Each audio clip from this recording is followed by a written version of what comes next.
Hello, everyone. Well, thank you guys so much for coming out. And I know we're all in a great mood after the 4-set win yesterday. I was really hoping the Huskers would pull out a win because this makes the show a little bit better, right, guys? Yes.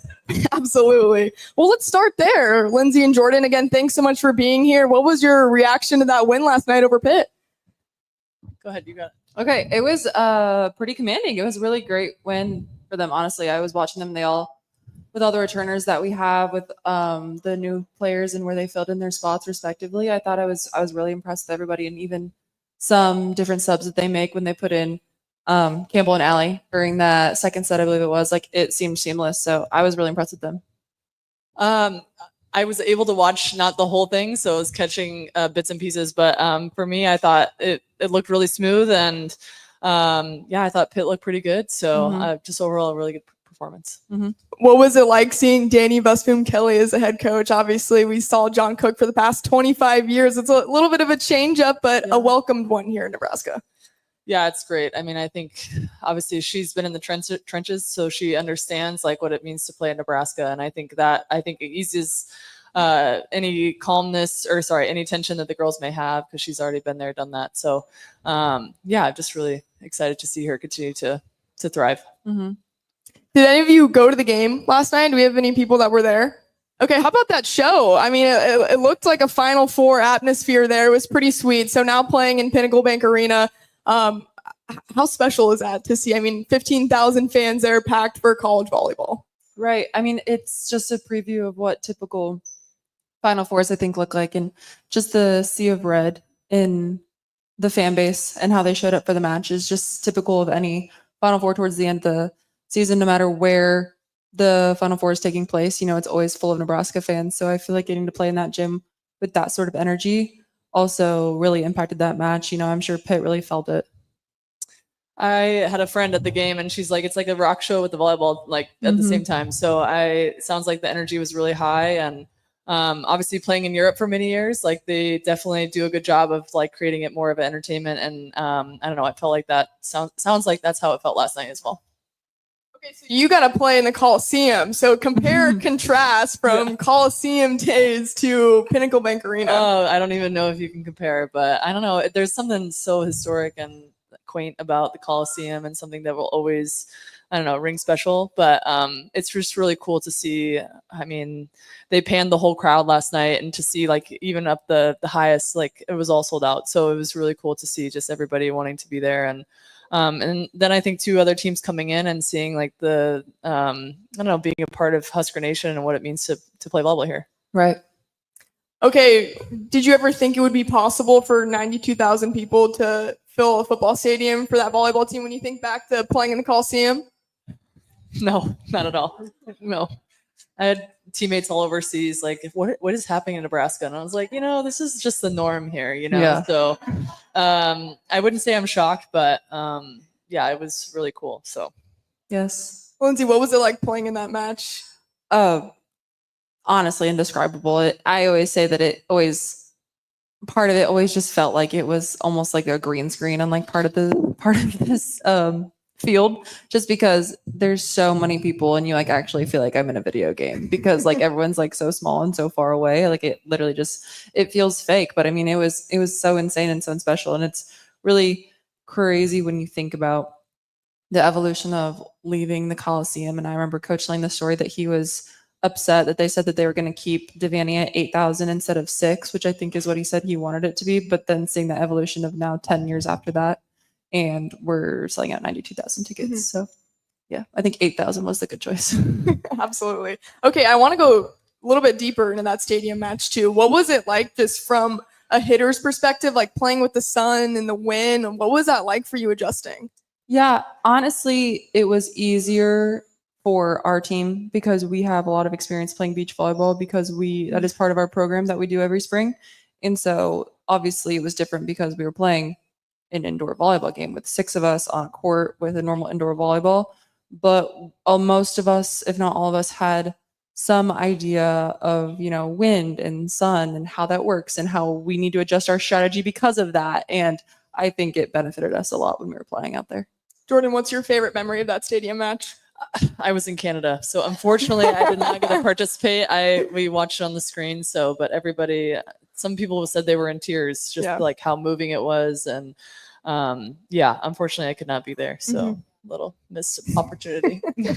What do you think that just says though about the culture of Nebraska being able to fill that stadium? I mean, you've seen it, like we mentioned, from the Coliseum days. I mean, did it surprise you whatsoever? Not at all. And then I just heard Millard North, right? They just did a football game or a stadium as well. So it's like, I don't know. It's like people want to see it and be a part of it. And it doesn't shock me that it's here. And I think that's why even the pro scene that's coming here, it's like, volleyball is wanted, you know, and people want to see it. Yeah, Battle at Buell. So all 3 Millard high schools, they had 3 exhibition matches, a jamboree. Pretty sweet to see an outdoor stadium match in high schools. Lindsay, you're obviously from the area in Papillion. How special is that to see that trickle down effect? Yeah, I mean, it was honestly insane. And just to see, like, kind of like Jordan said, of like people see what happens and they want to replicate it. And so having that even happen down at the high school level it's really cool. And it's really about goal setting and understanding what the capabilities are if you just try, frankly. And so it was really impressive, really cool. Okay, I want to get into what you guys are up to right now. Jordan, can you give us an update on the love side for you and playing? Yeah, so we report November 1, and we start practice like November 7th. Season starts in January. Pretty sure we'll be in the Baxter Arena this year. Really excited to now be Love Nebraska.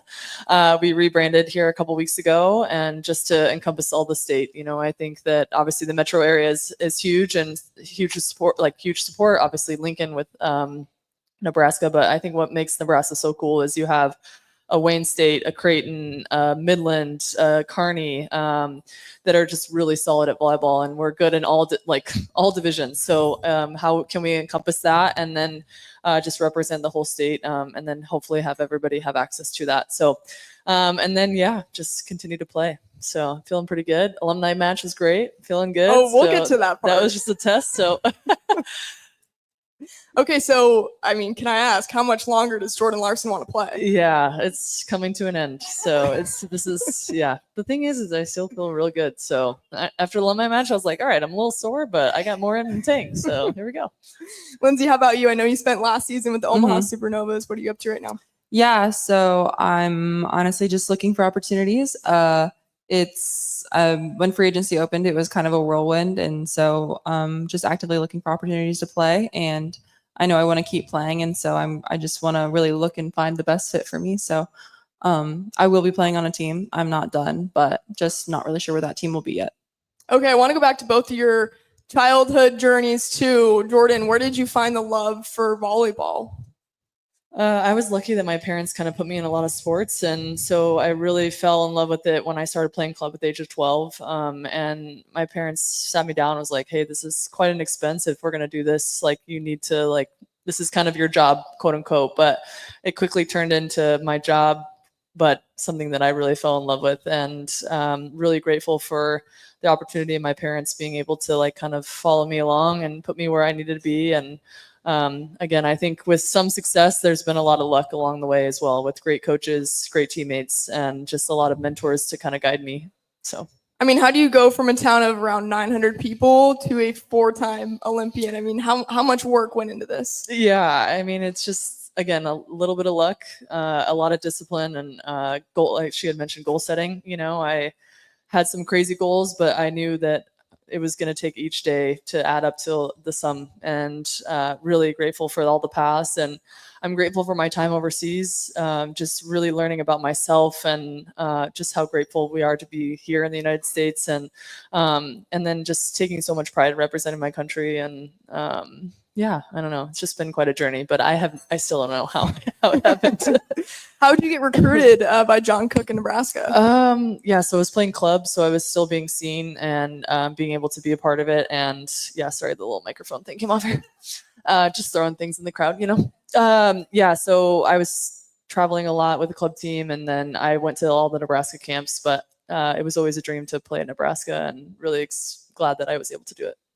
Lindsay, for you growing up here in Papillion, just where did you find your love for the game?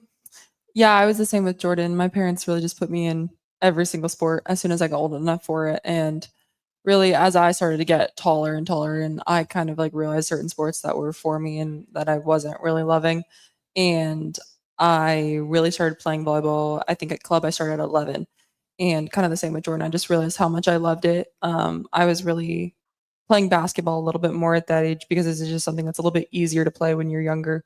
But I quickly realized how much I loved volleyball more.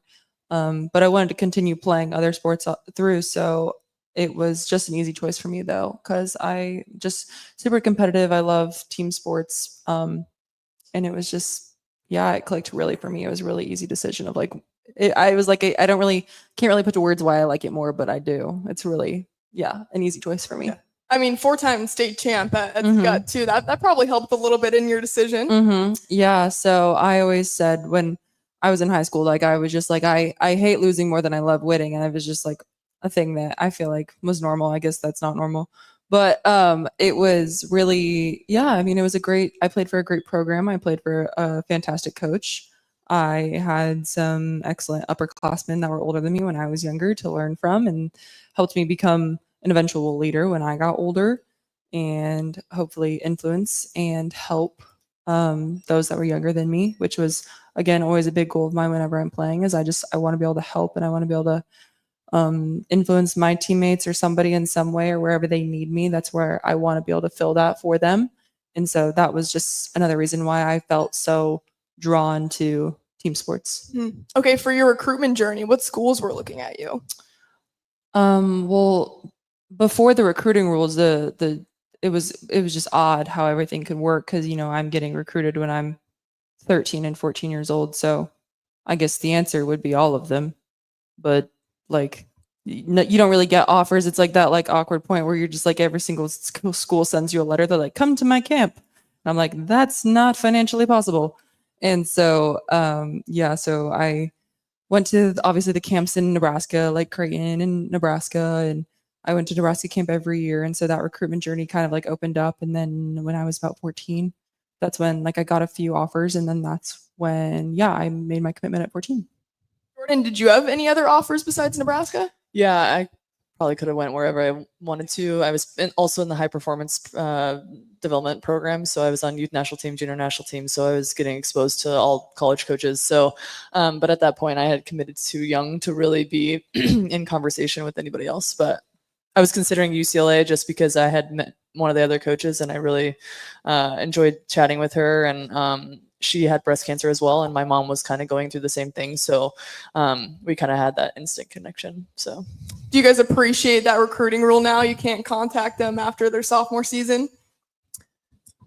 I mean, I think it has its positive and negatives. I mean, I do think that it allows them to kind of maybe learn more, go to different camps to really get access to see the campus. I will say that like once June 15th hits, it's like, all right, well, this person's committing, then it just is like a spiral effect versus like maybe there's another thing that we can add, like a grace period of like, hey, let's, allow a visit, or there's another time frame that we can allow instead of just like bam, bam, bam, bam, bam. But I don't know if that's actually feasible. So I do like the fact that it is delayed though, for sure. Yeah, like Jordan said, the delayed part is, I think, needed. However, the expedited nature, once that communication becomes available, is not the greatest because, like Jordan said, you're not really opening yourself up to like a lot of opportunities, and you're really kind of almost committing based on one conversation on the phone. You're haven't necessarily seen the campus, you haven't necessarily been around the team or the coaches or a practice and all that stuff. So that's a little unfortunate, but yeah, like Jordan said, the delayed nature, and I feel like waiting till most girls are 15 or 16, that's going to be a better option. Okay, can we take a trip down memory lane? I did go through both your Instagrams. Yeah, and so we're gonna look at some old photos. Austin, we're gonna start. I didn't tell them we were doing this. Okay, this one's good though. Okay, this is 2017. Cook's in it. What do you remember about this? This was a day or two after I committed, and I came up for like a not an official visit because it was an unofficial visit because you can't have an official visit to your senior, but I got a visit basically essentially with Kayla and coach because I just committed a couple days before this. All right, let's show the next one. Okay, this is a month before you committed. I distinctly remember this picture. I had just gotten home from the pond. I was canoeing with my brother. I was were we like between 14. Creighton and I thought it Nebraska? looked really cute. Oh, I didn't even notice my shirt. Yeah, that's That was the whole point. She Oh, I was like, I wait. was 14. I thought it looked cute. Well, both of my parents went to Creighton. And so Okay. like for me growing up, it was never like Creighton versus Nebraska. It was just like both my parents went to Creighton. I grew up going to everything Creighton. It was just like, that's just how it was for me. I was never one of those people that was like, if you can't, you have to love one and hate the other, you know? And like, I'm not ashamed to say like I graduated college and I probably still cheer for Creighton in basketball because that's just what I grew up doing, you know? And so I was never really exposed to the University of Nebraska. So yeah, like I had so many Creighton shirts in my wardrobe that I probably still wore after I committed just because that's just what I grew up on. So the other funny part is I looked at the commitment photo again, and Creighton Volleyball liked the picture. Oh, really? Yeah, they did. Oh, I thought funny. that was kind of funny. Yeah. That's actually really funny. Okay, we got I think one more here from Dream Team Camp. Gosh. Look at this crew here. Oh, Yeah. That was the summer before our junior year. So we had all already been committed for a year or 2 years at that point. So yeah, that was our original class. So yeah, that was our Dream Team Camp that we came to. So this was still 2 years before we even came to campus. And we were all already had been committed for a long time. Okay, so that's Kennedy Orr, Riley Gray, obviously Lexi Rodriguez there, Allie Batenhorst, and then you. How connected are you with that group still? Obviously, Allie and I played together this past spring. And then me, Lexi, and Kenna are obviously the only three that played all 4 years. But I mean, like we're a really connected group. Like we're all still super close. Obviously, Lexi's still here in Omaha, so we get to talk and hang out. Unfortunately, Kennedy's in Chicago. Not unfortunate for her. She's loving her life. But I miss her a bunch because she's hilarious. But yeah, like we all stay in good touch. Jordan, what is it for you just looking at that picture, seeing those youngsters that you gotta watch grow up? Oh, what a fun class. It was just fun to coach them and be around them. And yeah, just really cool to see. And now they're all post-college and thriving. And yeah, it's cool. Gosh, look at the caption. It says Harper Murray, pick creds. That's hilarious. I did purposely leave the comment up there too. Thanks, Harper. Apparently Harper took it. Harper took that photo. Apparently. So that's pretty iconic. Okay, so I did go through Jordan's Instagram, and the days of Instagram were quite different. Oh, yeah. I couldn't find there's no commitment photo. There's no photos with teammates. What's going on here? Let's see. This was, geez, I don't even know. That out of the plain window? 2013 would be the year after the Olympics. So that was I think I was in Russia. Like I was flying somewhere in Russia, and I was like, get me out of here. No, it was just, a time of reflection. Time of reflection. Yeah. Okay. Then this is the other one I found that made me laugh. Oh yes, the local bar in the Dingling. It's called. It's right in north of Lincoln. I can't think of what town it's in, but yeah, So Instagram, it used to be a little bit more casual back in the day. I like the white frame. I got into that, for editing. for a time. Editing, you were a true pro. The massive filters. I love it. Okay. Well, let's move on to some alumni match stuff because we also have some videos to show you guys. But first of all, what was that experience like for both of you getting to play back in the Bob? You never played there, so what was it like we for did have you? an alumni game right, that first 2013. year. Yeah. So, but it had been a while. But just to be able to play again was awesome. And then, I mean, obviously watching them practice, I practiced with them a couple times, but it's different when you're going kind of full on. So, it was cool. And we just had a good group. I mean, we had a good group of girls and pretty casual. It's like, all right, we're going to throw some balls and warm up and here we go, you know? So it was great. Yeah. I mean, it was a great time. It was fun. And frankly, I never expected to be back there so soon. It was funny because I was like, this is literally my first season not on the team as an alumni.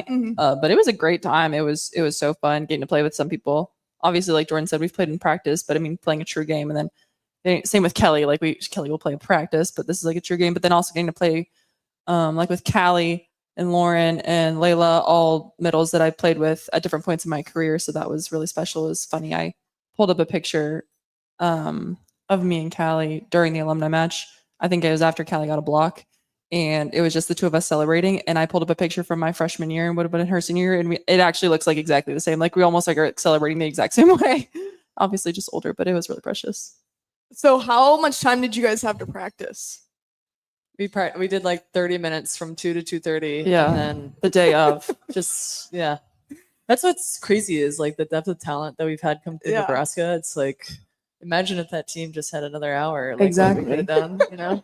So Well, and like 3 of them haven't played volleyball in 4 years. Right. I saw Annika the next day at breakfast and she's like, oof. I was like, well, how much have you been playing? She's like, I haven't played since 2018. Yeah. And I've been jumping in practice the last 3 weeks, but she's like, my adrenaline was going, but like, man, I'm hurting today. And I was like, yeah, Yeah, it's impressive. Yeah. That they, still came out. well, I'm just impressed. Kenzie going back to serve receive. She's like, Yeah. I haven't played volleyball since 2020. The guts you have to go serve receive Yeah. after not playing a volleyball for 5 years is crazy. Yeah. Yeah. And she had that save with her foot too. Like Yeah, she was I know. going all Oh out. yeah. Kelly's like, we gave the crowd what they wanted. And I was like, it was great. That whole play was great. Yeah, So, yeah, we've got it queued up here. Okay, Let's great. start with Lindsay, though. We're gonna put a play up here for you, and you can kind of break it down for Okay. us and just explain. Okay. Oh, So this was an out of system attack that I blocked Harper. Me and Callie. Yeah, that's a great block. But I do remember landing and like celebrating for like half a second and then being like, ooh, I actually think that hit her right in the face. And we all kind of like stood in the huddle for a second, just like that kind of weird face when you make when you're like trying not to laugh, but you're like Mhm. half grinning, just like. Yeah, and then I like looked at Callie for a second. I was like, I'm gonna try to say I'm sorry, but she's really not gonna want to hear anything from me for like 3 points, so I'm gonna give it a second. And then a few points later, I was like, "Hey, are you okay?" And she's like, "Yeah, they hit me right in the chest." Yeah, so that was a great. block, how though. fun is blocking as an outside As an outsider or an Yeah. oppo? or an Oh, oppo? yeah, that was fun. Personally, I think because I've played both in college, Mhm. I think blocking as an opposite is easier because I don't like trying to block opposites. I think trying to block outside hitters is easier, in my opinion. So when I got to go play opposite, I was like, oh, this is gonna be good. Yeah. All right, we got Jordan's next. Kill from you. Oh, okay. I was like, is this me getting blocked by Harper? Oh, don't worry, that one's coming.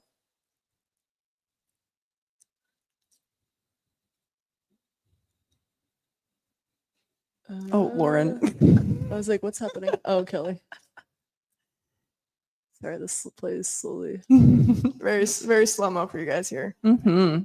Yeah, this is just my standard go-to nowadays. It's like, all right, just try to hit it where they're not. But yeah, no, I think it was just a quick transition play and didn't have much of an approach. So Mhm. just where can I put it that gets Throw them it in in there. trouble, and sometimes it ends up going down. So yeah, this back in the day used to not be legal. You It can- still shouldn't be. yeah.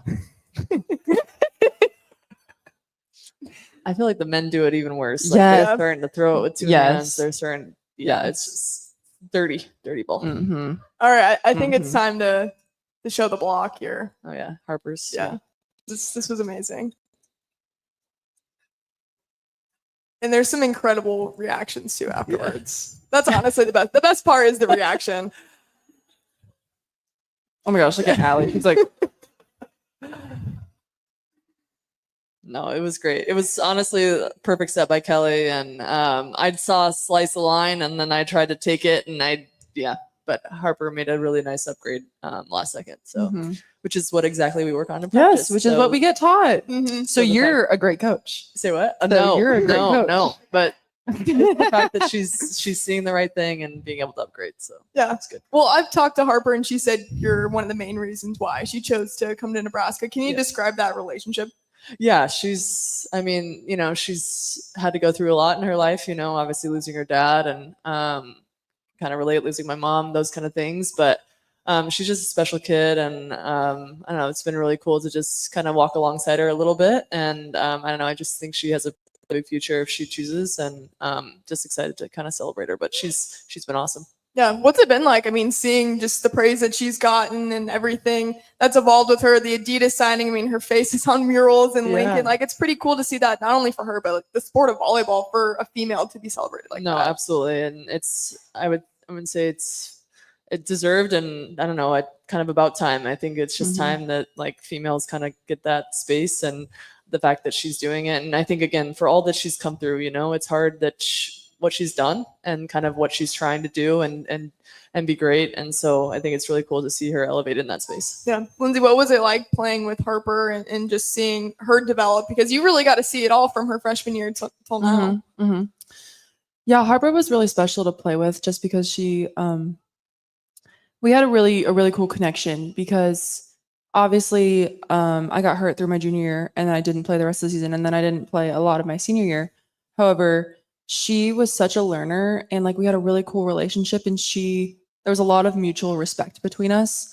And she didn't, not that I would expect someone to be like, you don't play, I'm not going to learn from you, but like she would always be there for feedback. And like whenever I would like help her out or to say something or try to hold her accountable in any certain aspect, we had that really cool relationship where there was a lot of respect there. And I really felt like there was a really deep caring for one another because of that. And it was really different than like what an actual like normal friendship looks like, and so that was a really cool relationship we had. That's awesome. Okay, we got one more play from the alumni match, and you guys already mentioned this, but how about Kelly Hunter? I mean, did anyone forget how good she is? No, that was fire.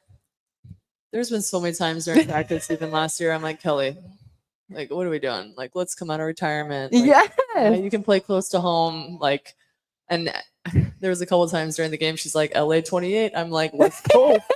I don't see the problem. But do you think she would? Also, for No. me, she also, no. I don't think she would. But because now she has a dog and she's married. Like, bought a house. I'll watch her dog. I'm like, come on. You can go. I give her the breakfast club. And I feel like Yes. AJ, if you're listening, like just let her go. Let her do it. No, she has like a great demeanor too. Like she demands like a space without speaking, and I think that's kind of what you want as a setter. And she's pretty non-emotional. And she's a straight shooter, which again, when you're dealing at the highest levels, you need that in the highest pressure. So, and she's got skill. So like, come She's on, Kel. Yeah. Okay, I added the reactions too from the coaches if you guys saw. So Jalen in the back here, and then just look at his face. And then there's the bench. Brennan laughing Yeah. is so funny. Look at they're just clapping. I mean, that's just greatness right there. Yeah, that was so good. I love it.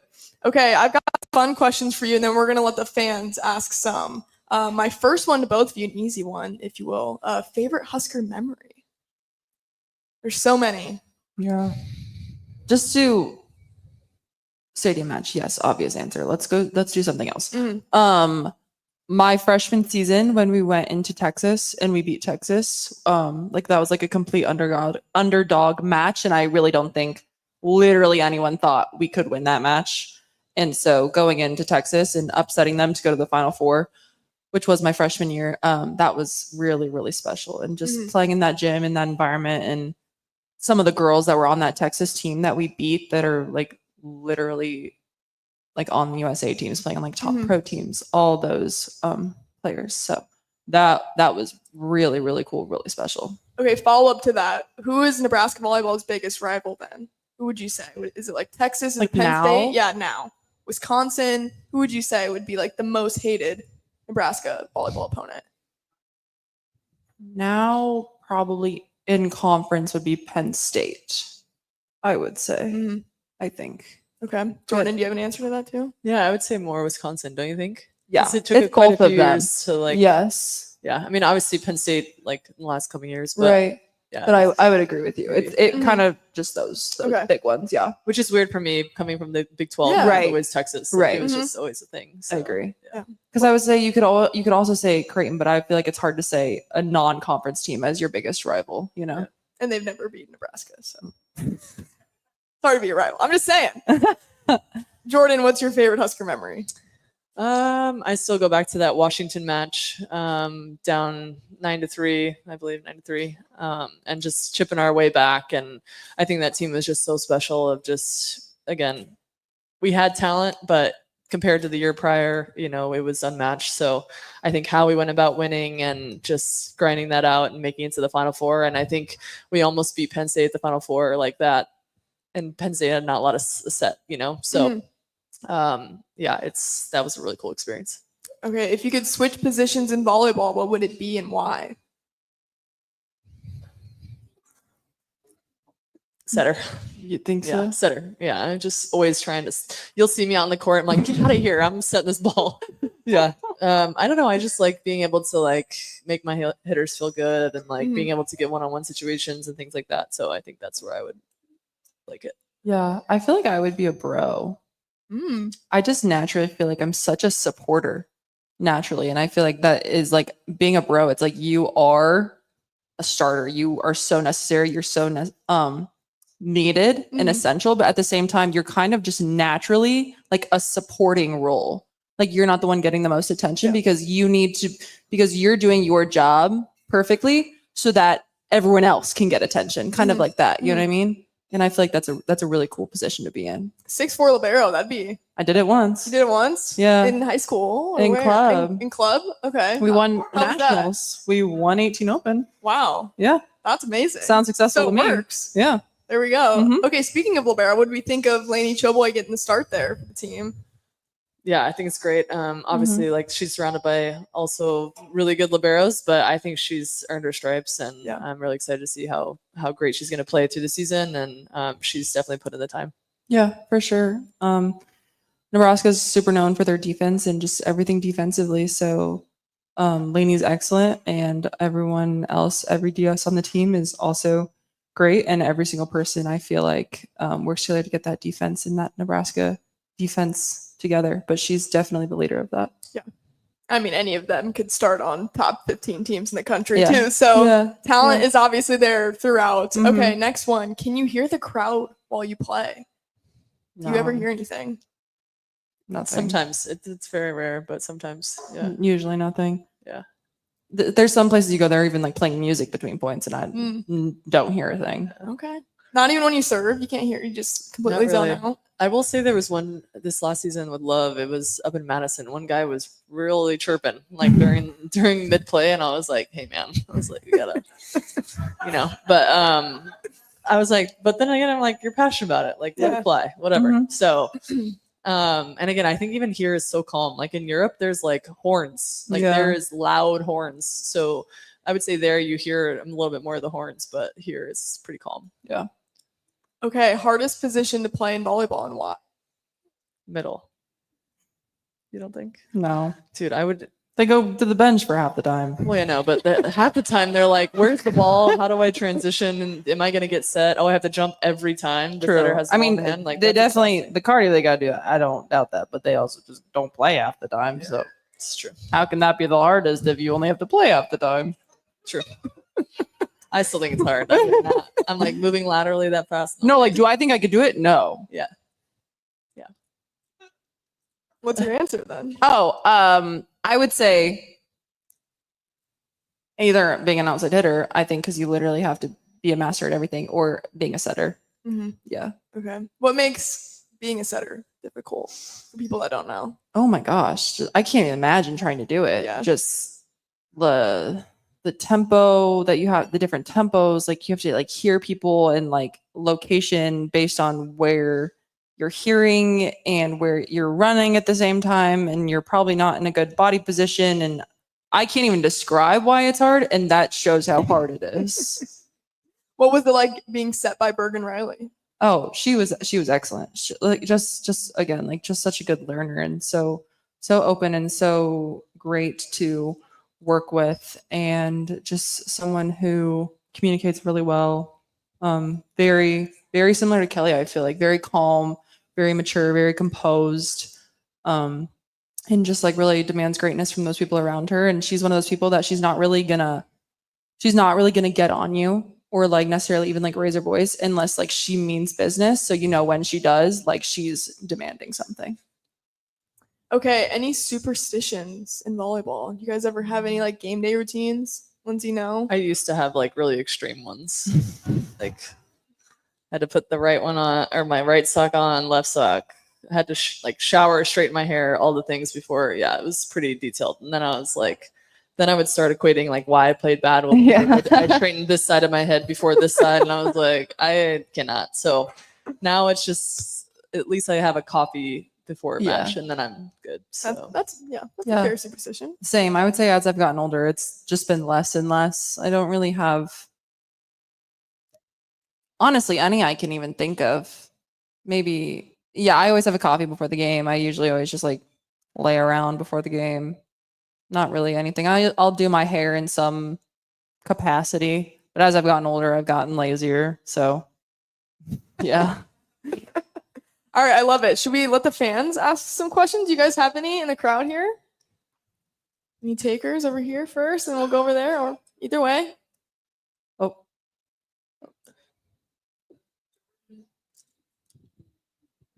Is this on? Okay. There we go. Jordan, I have something for you. Uh-huh. I've always admired your jump serve.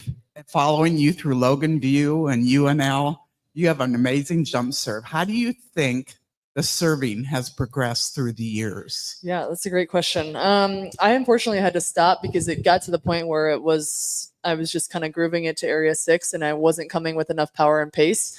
I would say there's a few girls in the world that do have the power to be able to continue to do it, but it's more jump serve is more used on the men's side of the game, where I think that now you're seeing a lot more jump floating, and we're changing also kind of where we're serving. So before it was kind of based off of zones, now we're basing it more off of seams, and trying to be a little more precise in how we're trying to serve, and what we're trying to do to get the team out of system. So, but yeah, I think that's where you're seeing a lot more float serving and less kind of jump serving.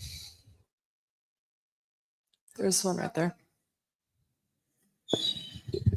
Hi, Lindsay. I've been following your wedding dress selections on Instagram.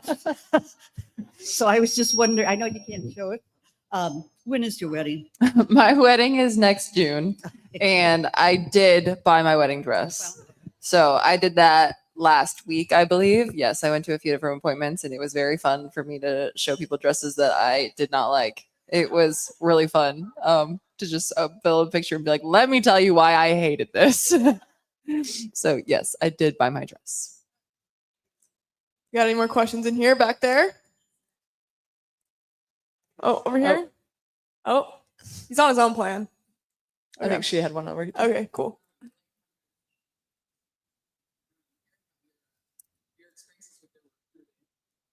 What advice would you give to high school kids these days who want to go into the collegiate level on any sport?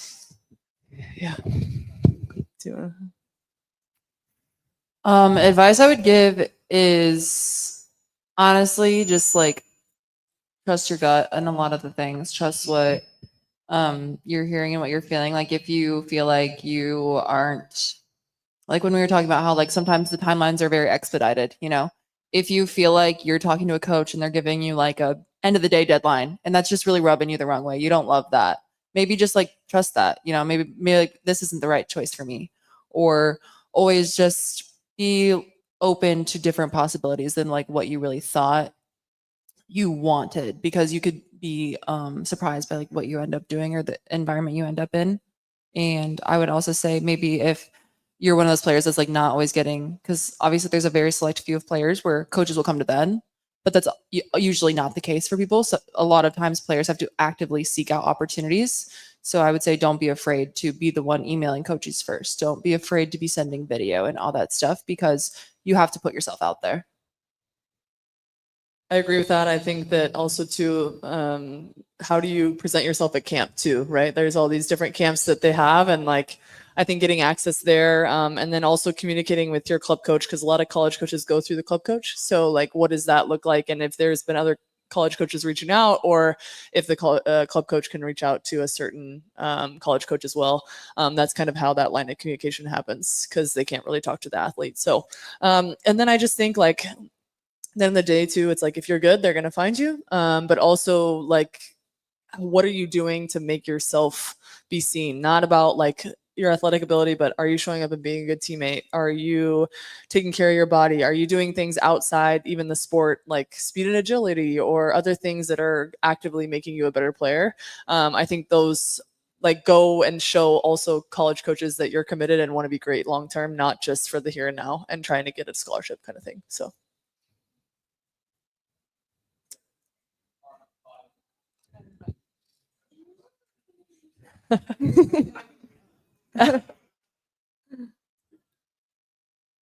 Oh, shoot. Okay.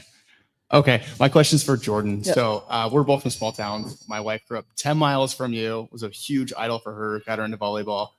What pride and feeling do you have for not only small towns, but winning a national championship for your dream school? yeah, no, it's, I've gone back to Hooper a couple times, and it's still some days I go back just because now I've seen the world and I'm like how did I grow up here kind of thing, but like in the best way too. I don't know. I'm just immense gratitude. I feel just, again, there's a lot of luck that has happened as well by the kind of trajectory that I've taken, the people that have helped me, family, friends, also the support of the small community. But I think it's just like,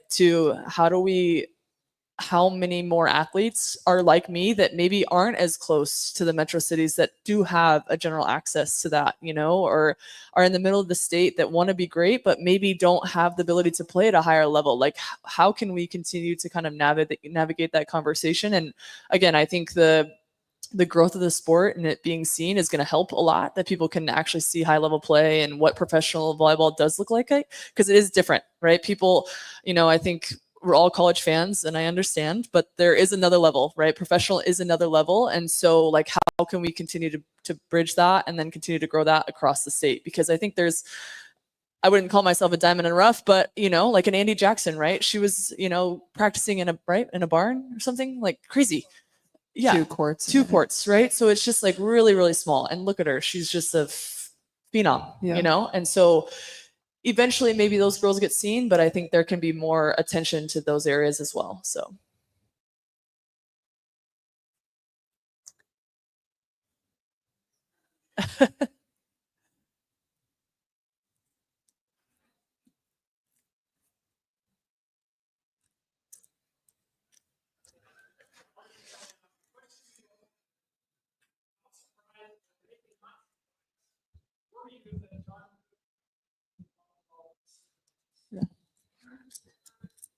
Go ahead. I was surprised, frankly. I was like, wow, I thought he just retired. I thought it was gonna be done. I thought he was just like, I don't know, that I was a little bit surprised by that.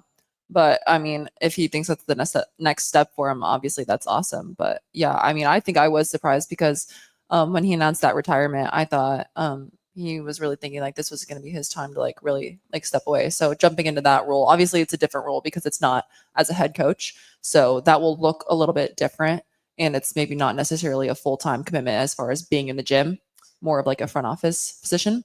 But yeah, it's still really cool.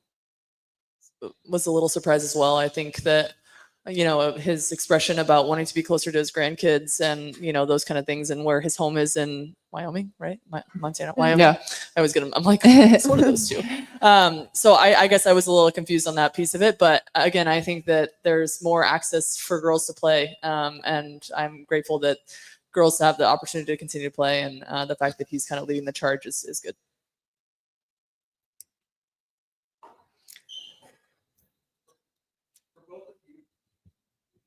For both of you, can you name a volleyball player that you have a great relationship with that you played that is not anything associated with Nebraska volleyball and is not Nora Sis? Why not?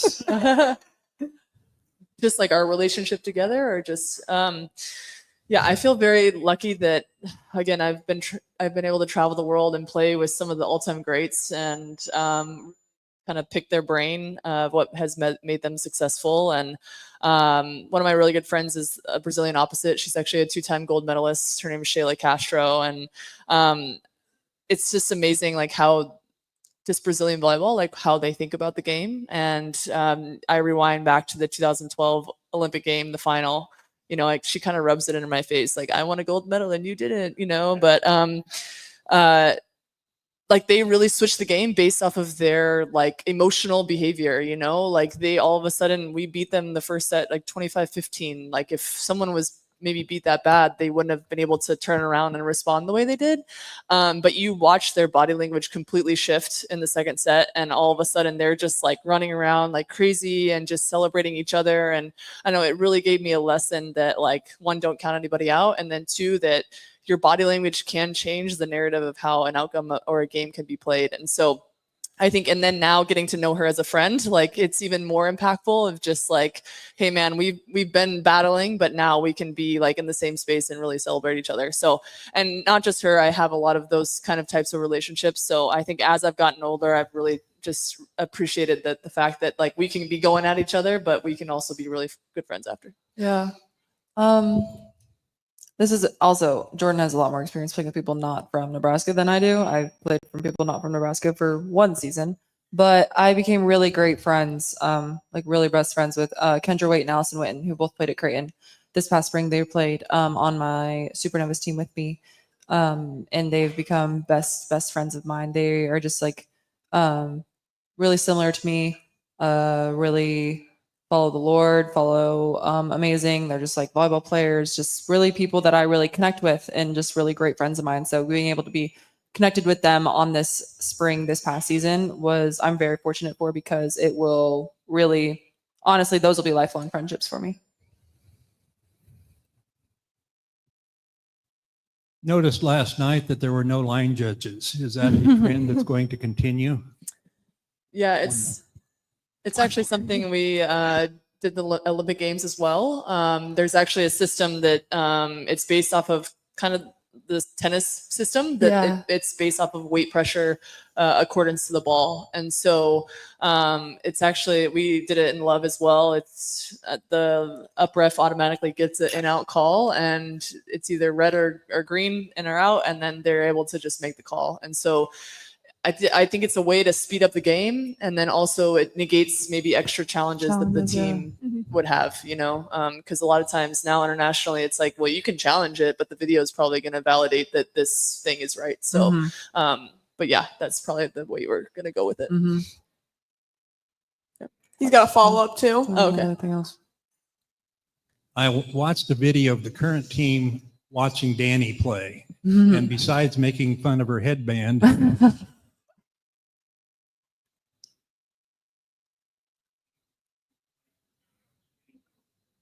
Yeah.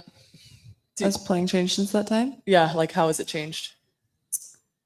I think as years go by, the game just gets faster and faster. I feel like overall, not to age you, but you were playing with her. So do you want to tell me how it's changed?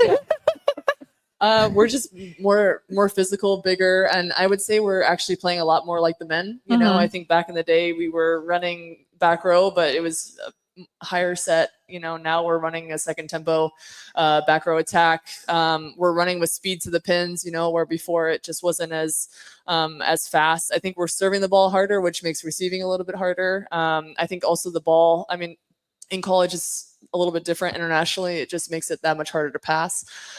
So I think a lot of things, and I think it will continue to evolve as well.